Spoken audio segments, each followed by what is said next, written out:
Mrs. White here to talk to you about the scientific method. First thing to make a note of is that as we work our way through the scientific method, this is not a static process. Sometimes you might skip a step, sometimes you might have to go back and repeat a step, and some scientists just do things completely out of order, and that is 100% okay. The next thing to remember is that nothing is proven with certainty within science, and that oftentimes scientists are actually gathering data to help disprove different theories that are out there. All right, let's jump on in. That first part of the scientific method is the part that most of us don't even think about. It's observation. We are taking in our environment all of the time and using those senses that we have, sight, smell, sound, touch, taste, we are going to naturally form questions. And this is the part where curiosity comes up. What am I noticing? And then from there, what do I kind of want to be able to answer? So I might activate my prior knowledge and be able to answer the question that I have. And that happens quite a bit. And then at that point, you would not necessarily need to keep moving on. I also might be able to do some research and notice that other people have already given me answers to my question. Now, if I'm not happy with either the answers I've been given, or I'm not quite positive about my own previous knowledge, I'm going to move forward and make a hypothesis. A hypothesis is an educated guess, but it's really a prediction that is going to help answer the question. Remember, your hypothesis must be testable. Otherwise, you're stuck here and you can't move on. So once I create a testable hypothesis, I'm going to create an experiment. And this is really the fun part where I get to be creative. I'm going to want to figure out how am I going to test the thing that I would like to get answered.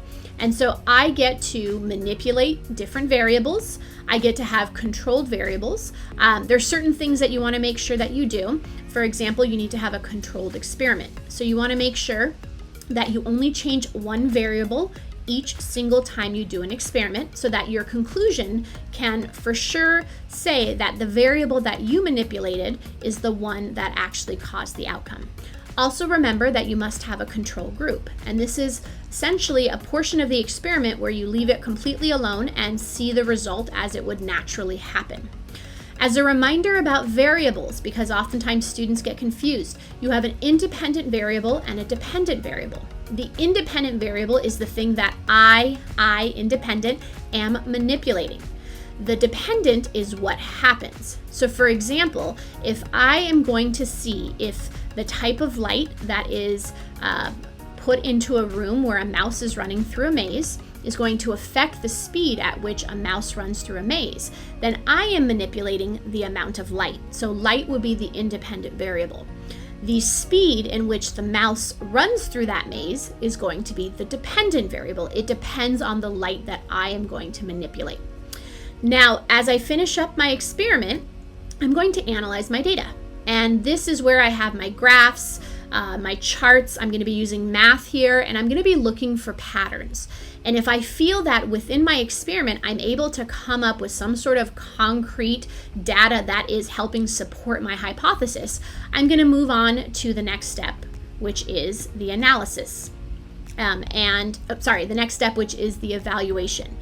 If I feel that I do not have enough information to actually come up and evaluate, I'm going to then backtrack, and I might need to do my experiment again, or I might need to backtrack even farther and come up with another hypothesis. So as you can see, you're going to go forward and back, sometimes skipping steps along the way. All right, so now that we are in the evaluate phase, we want to remember that this is where your reasoning comes in. You will oftentimes make claims here. You're going to have your evidence to help support that claim in the form of data. And then from there, you're going to have your reasonings. You're going to come up and show and explain, how do I support my hypothesis with the information that I have? If I come up with a lot of reasoning that makes sense, that uses data to back it up, and that does answer a hypothesis, which then answers the question that I have, I am going to communicate that information. And this is where I share that information with other scientists. Now, within a classroom, most of the time we tend to stop right here. But in the real world, you don't just say, I have come up with something and then that is it. You have to share that information, and it will oftentimes be peer reviewed, meaning that other scientists will have access to that information to then question it, to then possibly replicate it themselves, to possibly create their own hypotheses off of your information. After you've communicated it, and you get the same result over and over and over, and other people get the same results over and over and over, it will then become a theory. Now, please remember that within science, when we talk about theories, they're not just like, oh, I think this. A scientific theory means that it is some idea that has been fully supported over and over and over with experiments by multiple different scientists. And when that comes up over and over and over, we can say this is a theory that has scientific backing to it. Now, please note that a scientific theory will never become a law. So my next step is not theory to law, because a scientific law describes the behavior of something. A scientific theory helps explain the behavior. So they will never go into theory to law, because I do know that some students think, well, if it's not a law, I can't really trust it. Laws describe behavior. They will never overlap. However, a theory and a law can connect together. For example, I might have a law about some sort of behavior that I notice, and then a theory would then help explain that specific behavior. Remember that in the scientific method, we have observations, which lead to questions, which allow us to create hypotheses, which then we can base experiments off of, which we then take information from and analyze, which we then use to create a reasoning, which then we can share with the scientific community, which then can lead to scientific theory.